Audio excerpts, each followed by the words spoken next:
प्रेक्षकांनो, लपंडाव या मालिकेच्या पुढच्या भागामध्ये आपल्याला जबरदस्त ट्विस्ट पाहायला मिळणार आहे. कारण आता मनस्विनीच्या मनात पेटलेली सुडाची आग कामत कुटुंबावर खूप मोठं संकट आणणार आहे. आणि या आगीमध्ये कामत कुटुंब भस्म होणार का मनस्विनीची सुडाची भावना भस्म होणार हे पाहणे इंटरेस्टिंग होणार आहे. कारण की मनस्विनी खूप जास्त संतापलेली असते आणि ती म्हणते की ही जिवंत नागिन तुम्ही सोडलेली आहे, जखमी आहे, परंतु ही मेलेली नाहीये आणि मला जिवंत ठेवून तुम्ही खूप मोठी चूक केलेली आहे असं मात्र मनस्विनी म्हणत असते. आणि तेव्हा आपण पाहतो की मनस्विनी एका स्मशानभूमीमध्ये असते आणि तेव्हा ती ठरवते, तिने सर्व कामत कुटुंबियांचे फोटो तिथे कलेक्ट केलेले असतात, त्यांची ती तिरडी बांधते आणि त्यामध्ये कानाचा सुद्धा फोटो असतो. कारण की हे सगळं जे काही घडलंय हे कानामुळे घडलेलं आहे. कानाने खरी तेजस्विनी कामत कोण आहे हे शोधून काढलेलं असतं आणि त्यामुळे कानाचा सुद्धा तिथे फोटो असतो. तेव्हा मात्र आपण पाहतो संतापलेली मनस्विनी मात्र त्या फोटोला अग्नी देते आणि त्याची जी राख असते ती राख तिच्या डोक्याला लावून मात्र ती म्हणते की आता फक्त मी राहील, नाही तर कामत कुटुंब. आणि असा थरकाप तुमच्या आयुष्यात उडेल की यमाला सुद्धा भीती वाटेल. आणि मित्रांनो, हे सगळं काही फक्त कामत कुटुंबियांना संपवण्यासाठी मनस्विनीने ठरवलेलं असतं. कारण की ती म्हणते की एवढं सगळं मी जे काही उभा केलेलं आहे, 21 वर्ष मी या सगळ्या गोष्टी फक्त माझ्यासाठी केलेल्या आहेत आणि ते सगळं असं सहजासहजी मी सोडून देणार नाही. आणि आपण पाहतो की इकडे कानाला सुद्धा मनस्विनी हवी असते. कारण की जर ही मनस्विनी जिवंत राहिली तर ती काहीही करू शकते याची कल्पना कानाला असते. आणि जो मेन उद्देश हा कानाचा मनस्विनीसोबत असतो तो तर पूर्ण करायचाच आहे हे सुद्धा आपण पाहतो की कानाच्या लक्षात असतं. परंतु कानाच्या आयुष्यामध्ये सखी असते आणि त्यामुळे त्याच्या आयुष्याची समीकरणं ही मात्र बदलताना दिसून येतात. आणि याचा सगळा त्रास मात्र आपण पाहतो की कानाच्या आजीला म्हणजे माला होत असतो. आणि तेव्हा मात्र मा कानावर चिडते.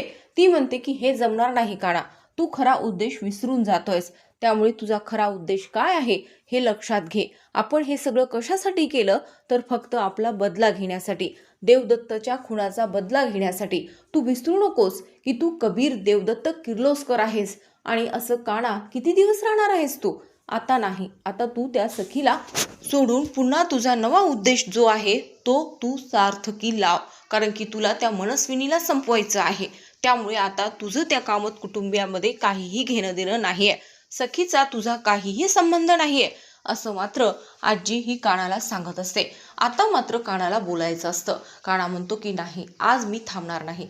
मा, तू जे काही बोलली आहेस ते बरोबर आहे, माझा उद्देश काय आहे हे मला माहिती आहे, परंतु आता नाही. कारण की माझ्या मनाचं जे काही आहे हे तू ओळखतच नाही आहेस. मी सखीच्या आयुष्यात आलो, मी तिच्यासोबत एका रूममध्ये असतो, तिच्या मनाची घालमेल मी पाहिलेली आहे. ती मनापासून माझ्यावर प्रेम करते आणि जर तिचं प्रेम खरं असेल तर ती मला का समजून नाही घेणार? का तिला असं वाटेल की मी तिचा विश्वासघात केलेला आहे आणि ती माझी बायको आहे, मी माझ्या बायकोला कुठे सोडू? आणि तेव्हाच मात्र मा उत्तर देते. तेव्हा तिचा आवाज हा वाढलेला असतो. कसली बायको? कोण बायको? तुझी कोणीही बायको नाहीये काना, हे तू विसरू नकोस.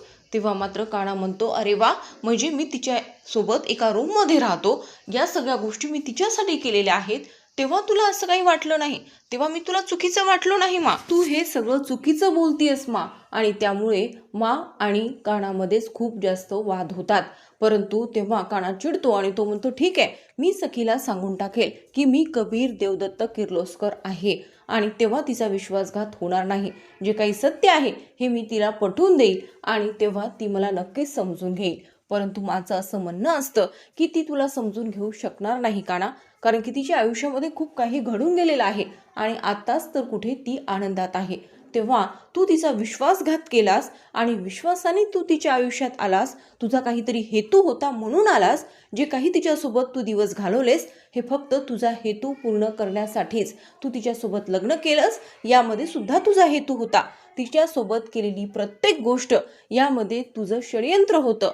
तू तिच्यावर प्रेम करत नव्हतास काना, याची तिला प्रखरतेने जाणीव होईल आणि तिला हेच वाटणार की तू तिचा विश्वासघात केलास. तेव्हा तू काय करशील काना? आणि त्यानंतर मात्र आपण पाहतो की आता कानाकडे कोणते शब्द नसतात.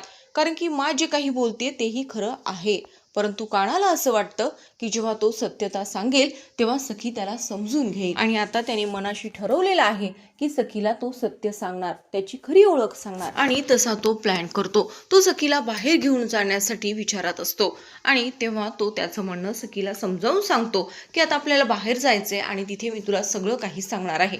परंतु सखीच्या मनात एकच असतं की मी जसं कानावर प्रेम करते तसं आता काना सुद्धा माझ्यावर प्रेम करतोय, कारण की तिला त्याच्या वागण्यातून ते जाणवत असतं. परंतु प्रत्येक वेळेस आपण पाहतो की काना हे मान्यच करत नाही. परंतु नक्कीच काना आता हे सगळंच मला सांगणार असेल, नक्की त्याच्या प्रेमाची तो कबुली देणार असेल, यामुळे सखीला खूप आनंद झालेला असतो आणि ती खूप आनंदाने कानासोबत बाहेर जाण्यासाठी तयार होते आणि तिला असं वाटतं की नक्कीच काना हा तिला प्रपोज करेल आणि त्याच्या मनातील भावना बोलून दाखवेल. परंतु असं काहीही घडणार नसतं. मित्रांनो, नियतीच्या मनामध्ये सखी आणि कानाच्या आयुष्याची एक वेगळीच कहाणी मांडलेली असते, कारण की आणखीन मनस्विनी ही जिवंत आहे आणि ती तिची चाल आता खेळणार आहे. आपण पाहतो की मनस्विनी मोलकर्णीचं रूप घेऊन ती कामत कुटुंबात पोहोचते आणि तेव्हा मात्र ती तेजस्विनीला किडनॅप करते. तिने किडनॅप करण्यासाठीच मोलकर्णीचं रूप हे धारण केलेलं असतं आणि तेव्हा मनस्विनी तेजस्विनीच्या या सगळ्या खेळामध्ये पुन्हा अडकते आणि ती पुन्हा किडनॅप होते. तर मित्रांनो, ती मात्र अशा ठिकाणी तिला घेऊन जाते जिथे काना आणि सखी सुद्धा पोहोचलेले असतात. मनस्विनीने तेजस्विनीला किडनॅप करून तसेच तेजस्विनीने जी साडी घातलेली आहे तशाच पद्धतीची साडी घालून तसाच गेटअप करून ती एका डोंगराच्या ठिकाणी आलेली असते. तिथे झाडी असते आणि अशा निसर्गरम्य परिसरामध्ये काना आणि सखी सुद्धा असतात आणि तेव्हा काना आणि सखी दोघांचा टाइम स्पेंड करत असतात. सखीला सतत वाटत असतं की आता काना बोलेल, मग काना बोलेल, परंतु काना काही या विषयावर बोलतच नसतो, कारण कानाला सत्य सांगायचं असतं आणि याची संधी तो शोधत असतो. परंतु त्याच्या मनामध्ये एक वेगळीच भीती असते की जी आमच्या दोघातली मैत्री आहे ही सुद्धा सखी मॅडम तोडून टाकतील का? त्या पुन्हा कधीच मला भेटणार नाहीत का? प्रेम तर ही भावना खूप दूर राहिली, परंतु मैत्री सुद्धा त्या ठेवणार नाहीत असं मात्र माने जे सांगितले ते खरंच होईल का असं मात्र कानाला वाटत असतं. त्यामुळे जे मनात आहे हे त्याच्या ओठावर येत नसतं आणि तेव्हा सखीला असं वाटतं की काना बोलायला थोडंसं लाजत आहे आणि त्याच्या मनातल्या भावना तो सांगत नाहीये. तेव्हा मात्र सखी आपण पाहतो की तिथे जो बर्फ गोळा असतो तो मागवते. ते दोघेजण सुद्धा बर्फ गोळा खात असतात. तेव्हा मात्र तिथे काही मुलं असतात, ते सखीकडे कंटिन्यू पाहत असतात. सखीला असं वाटतं की कानाने त्या मुलाला काहीतरी म्हणायला पाहिजे, परंतु काना सखीला म्हणतो की तू लक्ष देऊ नकोस, कारण की सखी म्हणत असते काना बघणारे ते मुलं सतत माझ्याकडे पाहत आहेत आणि मला खूप विचित्र वाटतंय. तेव्हा काना सखीला समजावतो आणि त्यानंतर मात्र आपल्याला पाहायला मिळतं की सखीला असं वाटतं की कानाने त्या लोकांना माझ्यासाठी काही म्हणायला पाहिजे, परंतु काना काहीच बोलत नाही. त्यानंतर सखी म्हणते झालं ना आता, चल मग आता घरी जाऊया, जा त्या गोळावाल्याचे पैसे देऊन ये. कानाला वाटतं की मी पैसे देऊन आल्यानंतर सखीला सांगेन आणि तेव्हा तो पैसे देण्यासाठी जातो. परंतु इकडे मात्र सखी कुठेच नसते. सखी तिथून गायब होते आणि तेव्हा मात्र काना ओरडतो, सखी सखी कुठेस तू? काना मात्र सखीला आवाज देत असतो, सखी सखी म्हणून तू सखीला आवाज देत असतो, परंतु सखीचा काहीच प्रतिसाद हा येत नाही. काना घाबरून जातो. तो सगळीकडे पाहत असतो, तिला शोधत असतो, ती कुठे आहे याचा तिला शोध घ्यायचा असतो आणि तो घाबरलेला सुद्धा असतो, कारण की सखी इथेच होती आणि मग कुठे गेली.